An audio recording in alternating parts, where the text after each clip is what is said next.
Triệu Lệ Dĩnh tham dự sự kiện với chiếc váy ngắn. Bạn có chú ý đến vị trí đặt tay của Phùng Thiệu Phong không? Cư dân mạng đã sửng sốt sau khi xem nó. Cuộc hôn nhân của Thiệu Phong kéo dài 3 năm. Không dài cũng không ngắn. Triệu Lệ Dĩnh đang ở giai đoạn đỉnh cao của sự nghiệp. Mọi người đều nghĩ rằng Ứng Bảo chắc chắn sẽ không tự hại mình khi lựa chọn yêu đương khi đang ở đỉnh cao danh vọng. Không thể nào ngăn cản cô ấy được. Cô và Phùng Thiệu Phong đã yêu nhau trong The Monkey King 3 và mối quan hệ của họ tiếp tục nồng ấm khi họ lại hợp tác trong The City of Mingerland. Không lâu sau đó, họ kết hôn và có một đứa con. Sự việc diễn ra quá nhanh đến nỗi mọi người phải mất một lúc mới có thể phản ứng. Sau khi kết hôn, Phùng Thiệu Phong không tổ chức hôn lễ cho Triệu Lệ Dĩnh. Triệu Lệ Dĩnh đã sớm quay trở lại đóng phim sau khi sinh con. Phùng Thiệu Phong cũng thường nhắc đến Triệu Lệ Dĩnh trong phim. Trên thực tế, người ta có thể cảm nhận được Phùng Thiệu Phong đã trở nên bình tĩnh và có trách nhiệm hơn sau khi kết hôn. Ban đầu, mọi người đều nghĩ anh là một tay chơi, nhưng trong phim này, Phùng Thiệu Phong luôn gọi Triệu Lệ Dĩnh là Triệu Lệ Dĩnh và mọi người không ngừng thở dài vì sự ngọt ngào của họ. Vào thời điểm đó, mỗi lần Triệu Lệ Dĩnh và Phùng Thiệu Phong đứng cùng một sân khấu, những ngôi sao nhỏ trong mắt cô đều gần như hiện ra. Bà luôn tình cảm và tươi cười. Triệu Lệ Dĩnh sững sờ. Phùng Thiệu Phong được một người mẫu 19 tuổi cưng chiều, cảnh ánh đốt ăn ngay trên phố khiến người ta không nỡ xem. Triệu Lệ Dĩnh không ngờ Phùng Thiệu Phong, người từng bị cô bỏ rơi, lại trở thành bảo bối của cô. Người mẫu trẻ 19 tuổi, nữ diễn viên mới 19 tuổi này rất tích cực thể hiện tình cảm của mình. Những cảnh hai người âu yếm nhau trên phố và tương tác ngọt ngào trong xe liên tục bị lộ ra, nhanh chóng trở thành chủ đề tìm kiếm hot, khiến người xem phải thốt lên cốt truyện quá hấp dẫn.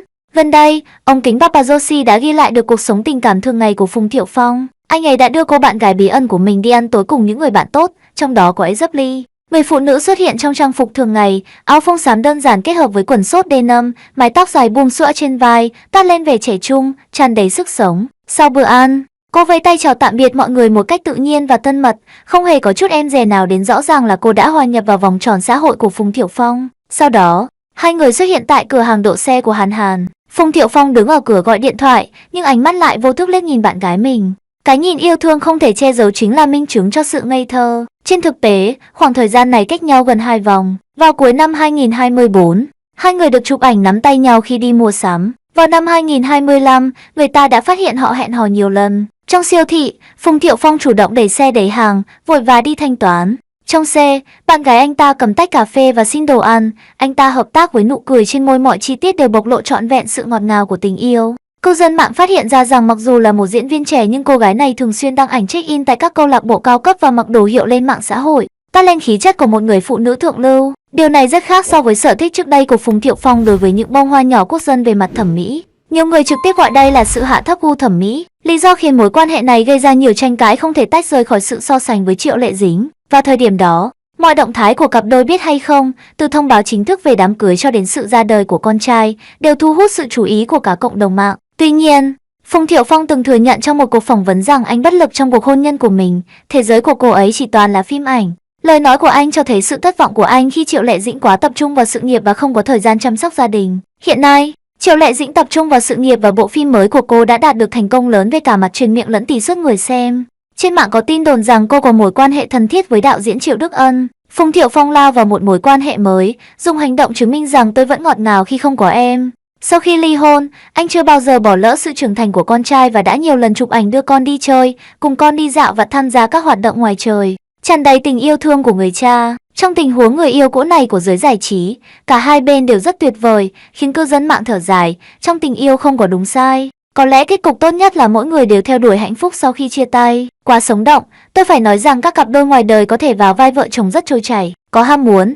Triệu Lệ Dĩnh cũng không để ý, nếu các diễn viên nam khác làm như vậy, Triệu Lệ Dĩnh sẽ không vui. Thật đáng tiếc khi nhiều người vẫn còn cảm thấy tiếc nuối một chút về quá khứ ngọt ngào của mình. Và họ cũng có một đứa con trai. Mọi người vẫn nghĩ rằng một gia đình hạnh phúc là quá quan trọng đối với trẻ em. Tất nhiên, điều quan trọng nhất là cảm xúc của các bên liên quan.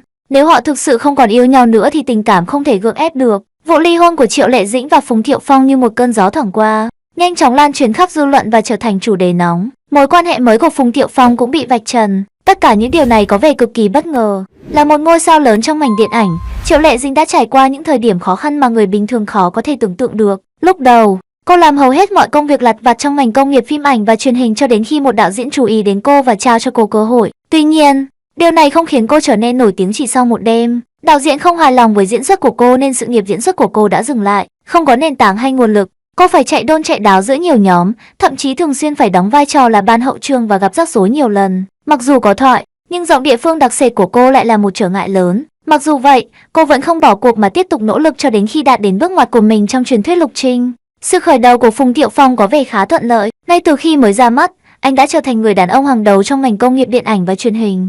Không giống như lịch sử đấu tranh của Liêng, Phùng Thiệu Phong gần như không có hợp đồng với bất kỳ công ty nào. Sau một thời gian dài thích nghi, cuối cùng anh ấy quyết định bắt đầu lại. Nhưng số phận dường như không đứng về phía anh. Một tai nạn xe hơi đã khiến anh. Tuy nhiên, anh đã hồi phục mạnh mẽ và nhanh chóng trở nên nổi tiếng với vai diễn Bát Hoàng tử trong bộ phim truyền hình Cung điện và bắt đầu được công chúng biết đến. Từ đó đến nay, những bê bối của anh với Dương Mịch chưa bao giờ dừng lại. Hai người đều đang ở trong bụi đất, một người đang ở đỉnh cao sự nghiệp, người kia đang âm thầm đấu tranh. Phải đến năm 2013, Triệu Lệ Dĩnh mới thoát khỏi tình cảnh khó khăn với truyền thuyết lục trinh. Trong những năm tiếp theo, nhiều tác phẩm của cô đã giúp cô nhanh chóng trở thành một nữ diễn viên hàng đầu. Phải đến năm 2018, họ mới thực sự hợp tác trong Tây Du Ký, Nữ Vương Thiên Quốc và Minh Lan Truyện và bắt đầu mối quan hệ của họ trong thời gian này. Mối quan hệ này ban đầu không được công khai. Mặc dù giới truyền thông đã chụp được ảnh họ đi ăn tối, đi chơi cùng nhau và nhiều cảnh thân mật khác. Vào thời điểm đó, Triệu Lệ Dĩnh đã 31 tuổi và Phùng Thiệu Phong đã 40 tuổi. Có lẽ đã đến lúc họ nên lập gia đình. Sau khi kết hôn tuy nhiên,